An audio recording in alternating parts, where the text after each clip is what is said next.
నమస్కారం. హెచ్ఎన్9 టీవీ ప్రేక్షకులకు స్వాగతం. ఈసారి మహాశివరాత్రి చాలా విశేషమైంది, అరుదైంది అంటున్నారు. దీని గురించి మాట్లాడడానికి జొన్నవాడ శ్రీ మల్లికార్జున సమేత కామాక్షితాయి అమ్మవారి దేవస్థాన ప్రధాన పూజారి గంగాప్రసాద్ స్వామి మన ముందున్నారు. ఆయన అడిగి తెలుసుకుందాం. స్వామి చెప్పండి ఈ మహాశివరాత్రి గురించి. శ్రీ మల్లికార్జున స్వామి కామాక్షితాయి దేవస్థానం బుచ్చిరెడ్డిపాళెం జొన్నవాడ బుచ్చిరెడ్డిపాళెం మండలం, నెల్లూరు జిల్లా. ఈ యొక్క క్షేత్రంలో స్వామి మల్లికార్జున స్వామి స్వయంభూగా వెలిసినటువంటి క్షేత్రం ఇది. స్వామిని వెతుక్కుంటూ అమ్మవారు పార్వతీదేవి ఇక్కడికి వచ్చేసి దిమ్మంగా మారిపోయి కామాక్షితాయిగా వెలిసింది. అటువంటి ఈ క్షేత్రంలో అత్యంత వైభవంగా మహాశివరాత్రి ఉత్సవం కూడా చేస్తాం. మహానవమి రోజు ఉత్సవాలు ఉంటాయి. అదేవిధంగా స్వామివారికి కూడా శివరాత్రి ఉత్సవాలు బాగా జరుగుతాయి. ఆ శివరాత్రి రోజు స్వామి రాత్రిపూట లింగోద్భవ కాలంలో 11 గంటల నుంచి 12:30 మధ్య అభిషేకం జరుగుతుంది. అనేక రకాల ద్రవ్యాలతో 11 ద్రవ్యాలతోటి మహారుద్రాభిషేకం చేస్తాం. చేసి భక్తులందరికీ కూడా దర్శనం ఏర్పాటు చేస్తాం. ఈ విశేషంగా మాఘకృష్ణ చతుర్దశ్యాం పూజార్థంచ దుర్లభం సర్వదేహీనాం ఏకబిల్వం శివార్పణం అనేసి మనకి నానుడి. అంటే మాఘమాసంలో కృష్ణ చతుర్దశి నాడు మాత్రమే వచ్చేదే శివరాత్రి అనేది. ఈ మహాశివరాత్రి రోజు త్రయోదశితో కొంతవరకు కూడుకున్నది, కొద్దిగా కూడుకొని చతుర్దశి వచ్చినప్పటికీ శివరాత్రి ప్రారంభమవుతుంది.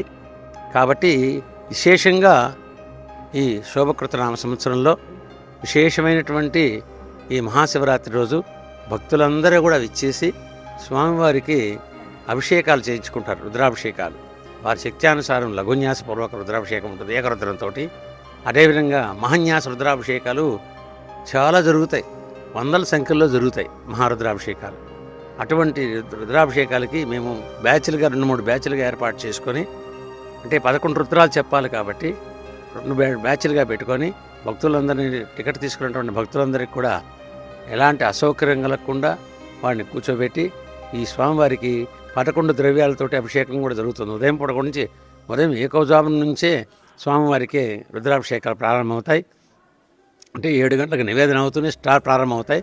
నిత్యకృత్యం 7 గంటల లోపల స్వామివారికి నిత్యకృత్యం అయిపోతుంది. బలిదానం అంతా అయిపోతుంది. 7 గంటల నుంచి అభిషేకాలు రుద్రాభిషేకాలు ప్రారంభమవుతాయి. ఈ రుద్రాభిషేకాలు మధ్యాహ్నం 2 గంటల వరకు కూడా జరుగుతూనే ఉంటాయి. భక్తులందరూ కూడా విచ్చేసి ఈ యొక్క రుద్రాభిషేకాన్ని జరిపించుకుంటుంటారు. ఇలా రుద్రాభిషేకం చేసుకున్నందువల్ల రకరకాలైన దోషాలన్నీ కూడా పోతాయి. భక్తులకి దృష్టి దోషం, ఇంటికి పట్టినట్టు దృష్టి దోషం ఎగిరిపోతుంది. అదేవిధంగా ఎవరైతే సంతానం లేదనుకుంటారో వారికంతా సంతానం కలుగుతుంది. అదేవిధంగా వివాహం కానటువంటి బాలికలైతేమి అబ్బాయిలైతేమి వచ్చి స్వామివారి యొక్క అభిషేకం చేసిన జలాన్ని చల్లుకున్నంత మాత్రం చేత మళ్ళా వాళ్ళ కోరికలు తీరిపోతుంటాయి. ఉద్యోగస్తులైతే ఏమి ప్రమోషన్ల గురించి వచ్చేటువంటి వాళ్ళు నీళ్లు చల్లించుకుంటే ప్రమోషన్లు రావడము. అదేవిధంగా వ్యాపారస్తులు వచ్చి ఆ అభిషేకాలు జరిపించుకొని ఆ తీర్థం చల్లించుకొని ఆ తీర్థ ప్రసాదం పంచామృతాలు కలుపుతాం.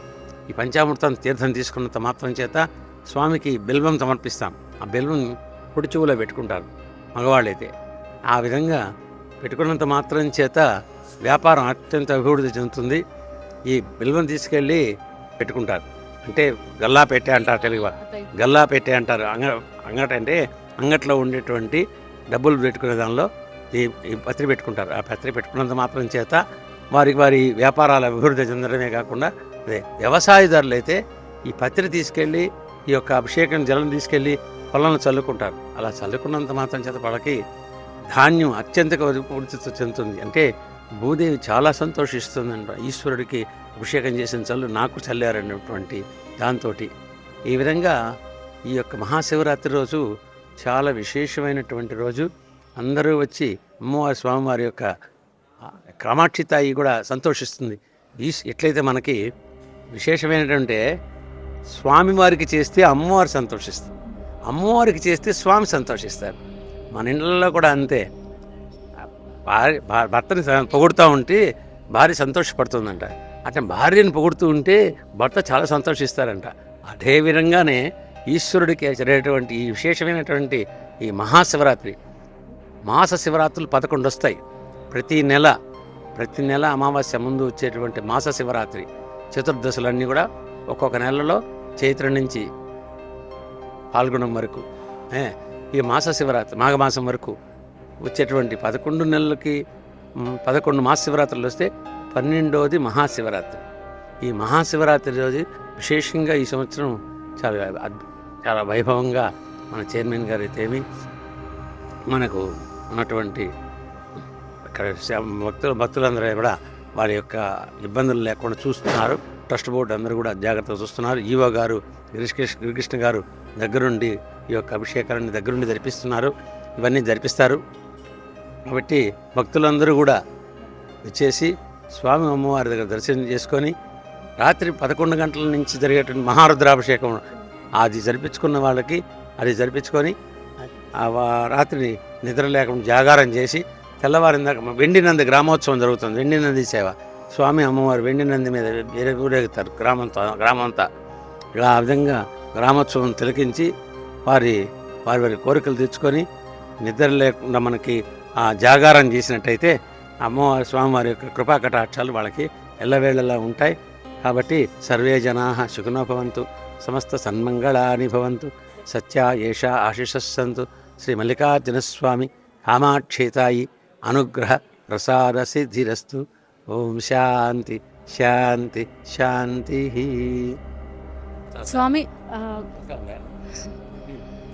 స్వామి అయితే మాస శివరాత్రి అంటే ఏంటి, మహాశివరాత్రి అంటే ఏంటి? మాస శివరాత్రి అంటే ప్రతి నెలకు ఒక శివరాత్రి ఉంటుంది. ఆ శివరాత్రే మాస శివరాత్రి. మాసంలో వచ్చే శివరాత్రి కనుక మాస శివరాత్రి. ఈ 11 మాస శివరాత్రులు వచ్చి 12వది మాఘమాసంలో వచ్చేటువంటి చతుర్దశి నాడు వచ్చేటువంటి దాన్ని మహాశివరాత్రి అంటారు. ఈ 11 మాస శివరాత్రులు కూడా అభిషేకాలు జరిపించుకుంటూ చేస్తే 12వ తేదీ మహాశివరాత్రి రోజు ఈ మహాశివరాత్రి ఈశ్వరుడి అనుగ్రహం పొందినట్టయితే ఈశ్వరుడు చాలా సంతోషిస్తా అంట. మనకు ఉండేటువంటి సంవత్సరానికి ఉండేటువంటి 12 నెలలు తెలుగు మాసాలు చైత్ర వైశాఖం జ్యేష్ఠం ఆషాఢం శ్రావణ భాద్రపద ఆశ్వీజ కార్తీక మార్గశిర పుష్యమాఘం పాల్గొన మాసాలు ఈ మాస శివరాత్రులు ఉంటాయి. మాస శివరాత్రులు ప్రారంభమవుతుంది. పాల్గొన మాసంలో చతుర్దశి నాడు ఫస్ట్ మాస శివరాత్రి ప్రారంభమవుతుంది. అక్కడి నుంచి తిరిగి వచ్చి మహాశివరాత్రి రోజు మాఘమాసంతో పూర్తవుతుంది. ఈ విధంగా ప్రతి సంవత్సరం కూడా ఒక్కొక్క మాస శివరాత్రి, ప్రతి నెలలో ఒక్కొక్క మాస శివరాత్రి ఉంటుంది. ఆ మాస శివరాత్రి ప్రతి నెల అమావాస్య ముందు వచ్చేటువంటి చతుర్దశి నాడు మాత్రమే వచ్చేదే మాస శివరాత్రి. ఆ మాస శివరాత్రి 11 జరిగిన తర్వాత మహాశివరాత్రి మామూలుగా మాఘమాసంలో వచ్చేది. ఈ విధంగా భక్తులందరూ కూడా మహాశివరాత్రి పర్వదినాలు కూడా అభిషేకాలు జరిపించుకుంటుంటారు. అది అయితే మహాశివరాత్రి నాడు ఆ మహాశివుణ్ణి ఏ విధంగా పూజించాలంటారు? స్వామివారికి అత్యంత ఇష్టమైనది జలం. ఈ జలంతో అభిషేకం చేసినంత మాత్రం చేత అన్ని దోషాలు పోతాయి. అంటే జలంతో ఇప్పుడు రసాలైతే ఏమి, పంచామృతాలైతే ఏమి, ఇవన్నీ కూడా స్వామివారికి అభిషేకం జరుగుతుంది. పాలతో చేసుకునేదే క్షీరాభిషేకం అంటారు. ఈ క్షీరాభిషేకం చాలా విశేషమైనటువంటిది. క్షీరం అంటే చంద్రుడు పుట్టినటువంటి, చంద్రుడిలో క్షీరం అంటే పాల సముద్రం నుంచి పుట్టింది చంద్రుడు. చంద్రుడు ఎవడు? మనఃకారకుడు, మనస్సుకు సంబంధించినటువంటి వాడు చంద్రుడు. ఆ చంద్రుడు స్వామివారి నెత్తిమే శిరస్సు మీద ఉంటుంది. అందుకే స్వామివారిని చంద్రశేఖరుడు అని కూడా పిలుస్తారు. చంద్రశేఖరుడు, చంద్రుడిని శేఖరుడిని ధరించిన వాడు నేను ఆ నెత్తిని మీద ధరిస్తాడు. కాబట్టి ఆ యొక్క పాలతో కూడా చేసుకోవచ్చు. శక్తి లేని వాళ్ళు పాలు తెచ్చిచ్చి అభిషేకం కూడా జరిపించుకోవచ్చు. శక్తి ఉన్నవాళ్ళు 10 రకాల పండ్లు, పువ్వులు, పాలు, పెరుగు, తేనె, నెయ్యి, చక్కెర ఇటువంటి ద్రవ్యాలు కాకుండా 11 ద్రవ్యాలు ఉంటాయి. చెరుకు రసము, పళ్ళ రసాలు, రకరకాల రసాలు, పన్నీరు, ఇటువంటి ఈ 11 వస్తాయి. ఈ 11 వాళ్ళు కూడా తెచ్చుకొని జరిపించుకోవచ్చు.